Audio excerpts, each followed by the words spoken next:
दोस्तों, अगर अभी तक आपने हमारे चैनल को सब्सक्राइब नहीं किया है तो JEE NEET 12th 11th exam की तैयारी के लिए सब्सक्राइब कीजिए हमारे चैनल को, दबाइए बेल आइकन को। दोस्तों, JEE NEET class 12th class 11th examination के कंप्लीट कोर्सेज के लिए फॉलो कीजिए हमें अनअकैडमी की लर्निंग ऐप पे। सर्च कीजिए प्रदीप शर्मा या डिस्क्रिप्शन में दिए गए लिंक से अनअकैडमी की लर्निंग ऐप पे आप हमारे कोर्सेज हिंदी और इंग्लिश दोनों लैंग्वेज में फॉलो कर सकते हैं। किसी शायर ने कहा है, कौन कहता है आसमान में छेद नहीं हो सकता, एक पत्थर तो जरा तबीयत से उछालो यारो। अब एग्जामिनेशन का समय आ चुका है, यानी बच्चों आपका पत्थर उछालने का समय आ चुका है। लेकिन इस पत्थर के साथ एक ही प्रॉब्लम है कि अगर सही ढंग से ना उछाला गया तो ये हमारे ही ऊपर आ सकता है और हमें ही ये परेशानी में डाल सकता है। तो ये बहुत जरूरी है कि इस एग्जामिनेशन के समय में आपकी तैयारी एक पर्टिकुलर पैटर्न को फॉलो करे, ताकि आने वाले समय में जब एग्जाम का रिजल्ट मई के मंथ में आएगा तो उस वक्त आप एकदम से खुशमिजाज स्टूडेंट्स की तरह बाहर निकलें, आप एक करियर की तरफ सही ढंग से बढ़ चुके हों। तो बहुत जरूरी है कि इस वक्त पे आपकी एक प्लानिंग ऐसी रहे कि आप अपने एग्जामिनेशन के लिए पूरे उत्साह के साथ तैयारी कर सकें। क्योंकि हर साल हम देखते हैं कि 20 फरवरी को बच्चे का फोन आएगा और स्टूडेंट ये कहते हैं कि जी अभी तक हमने कुछ नहीं पढ़ा, हम क्या करें। उस वक्त पे कोई कुछ नहीं कर सकता। तो जरूरी है कि इसी वक्त से ये फैसला ले लिया जाए कि आगे आने वाले 1 से 1.5 महीने के बीच में आपकी स्ट्रेटेजी क्या हो। देखिए, आप में से काफी बच्चे सिलेबस को कई बार पढ़ चुके हैं। स्कूल में यूनिट टेस्ट होते हैं, फर्स्ट टर्म सेकंड टर्म इस तरह के टेस्ट, तो चैप्टर वगैरह को तो आप कई बार पढ़ चुके होते हैं, कंटेंट को आप कई बार तैयार कर चुके होते हैं।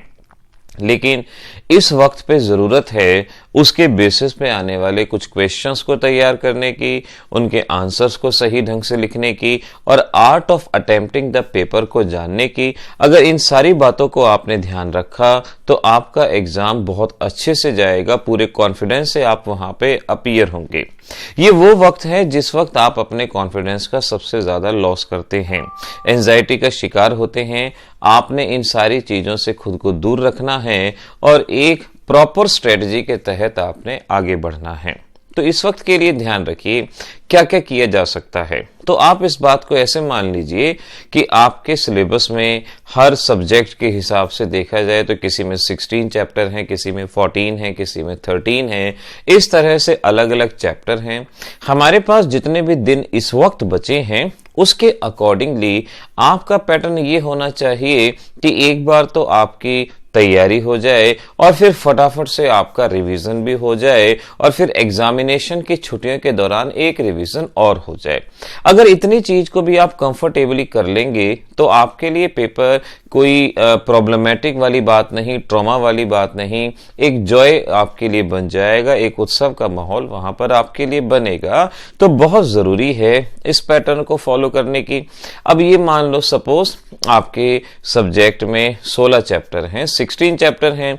अब आप ये मान लो कि भाई मुझे हर रोज कम से कम एक चैप्टर करना है या 2 दिन में एक चैप्टर करना ही करना है।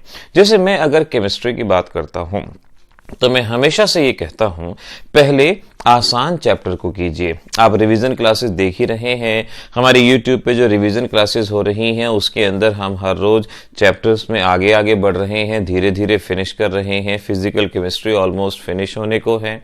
तो आपने कोशिश ये करनी है कि पहले आसान चैप्टर ले लीजिए। जैसे सपोज आपने पॉलीमर लिया और पॉलीमर ऐसा चैप्टर है जो एक ही दिन में खत्म होगा, तो आज के दिन आपने पॉलीमर लिया और फिर अगले दिन क्या करो, अगर आप उसका कंटेंट अच्छे से जानते हो तो पहले एनसीईआरटी के इंपॉर्टेंट क्वेश्चन सॉल्व कर लीजिए। इंपॉर्टेंट क्वेश्चन की प्लेलिस्ट हमने ऑलरेडी चैनल पे अपलोड की हुई है, चाहे वहां से चाहे आपकी बुक है वहां से। पहले आप एनसीईआरटी के क्वेश्चन सॉल्व कीजिए फिर उसके बाद आप प्रीवियस ईयर के क्वेश्चन सॉल्व कीजिए और फिर सैंपल पेपर जो सीबीएसई ने कहा है उसमें दिए गए क्वेश्चंस को सॉल्व कीजिए। देखिए, इस तरह से एक पैटर्न फॉलो करना होगा। आपके पास कोई भी एक बुकलेट होनी चाहिए, यानी कि या तो सैंपल पेपर हो या कैप्सूल कोर्स जो हमारा है इस तरह का कोई भी बुकलेट हो। हम ये नहीं कहते कि इस पर्टिकुलर ब्रांड का हो, कोई भी सैंपल पेपर टाइप हो, क्वेश्चन बैंक टाइप हो, कोई भी चीज हो जिसमें प्रीवियस ईयर के क्वेश्चन भी हो और मोस्ट एक्सपेक्टेड क्वेश्चन भी हो। तो जैसे आपने पॉलीमर पढ़ा, कंटेंट एक बार रिवाइज कर लिया, उसके बाद एनसीईआरटी एक्सरसाइज को सॉल्व कर लिया और उसके बाद फिर आपने जो प्रीवियस ईयर क्वेश्चन है उन पे ध्यान दिए।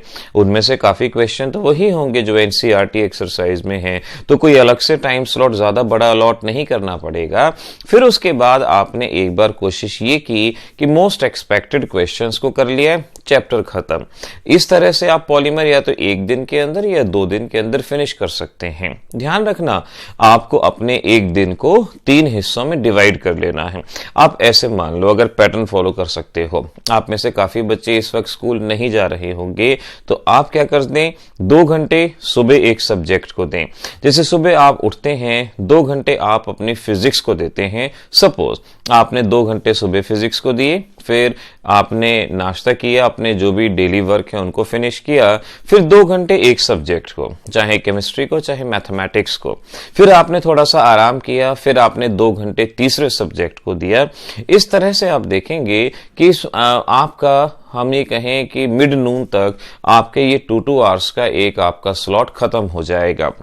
फिर शाम के स्लॉट में रिवीजन पे ध्यान दें। थोड़ा बहुत रोज का समय आप इंग्लिश, आईपी या जो भी आपके पास बाकी सब्जेक्ट हैं उनके लिए भी आप लगा दें, तो आप देखेंगे कि समय आपके पास है।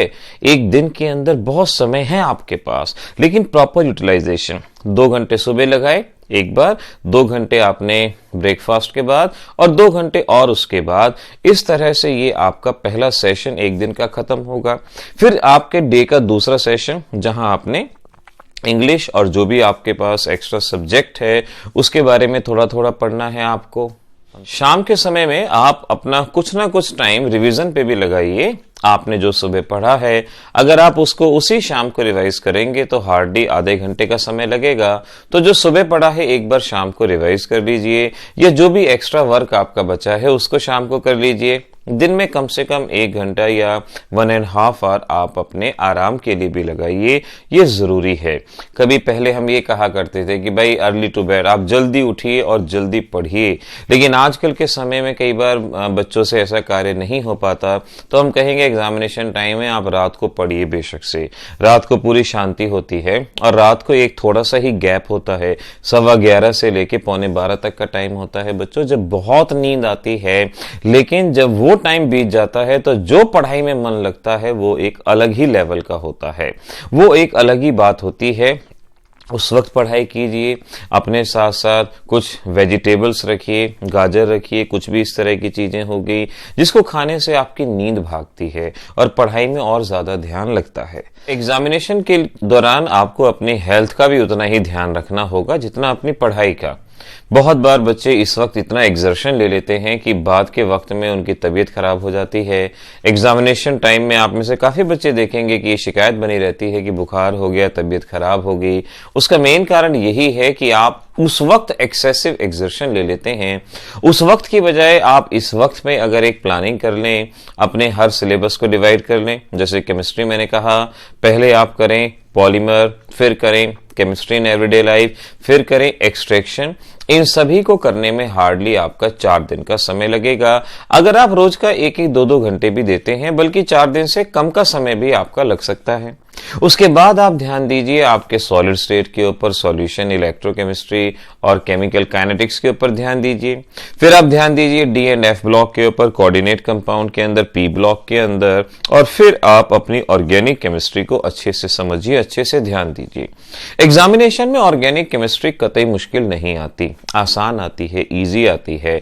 बस उसको थोड़ा सा ढंग से पढ़ लीजिए। रिवीजन क्लासेस के अंदर भी हम आपको करवाएंगे और आप में से बहुत सारे बच्चों ने पहले भी पढ़ा हुआ होगा, तो उसको बेशक से उसके बाद में आप उसको वक्त दीजिए।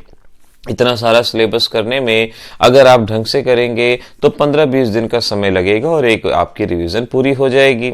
एक बार आपकी रिवीजन होगी, फिर दोबारा से एक बार रिवीजन कीजिए। एक बार में अगर आपको 15-20 दिन का समय लगा है तो दूसरी बार में आपको मैक्सिमम 9 से लेकर 12 दिन का समय लगेगा और फिर एग्जामिनेशन के वक्त में आपको कॉन्फिडेंस भरा रहेगा, आपको डर नहीं लगेगा, घबराहट नहीं होगी और आप अच्छी तैयारी कर सकते हैं।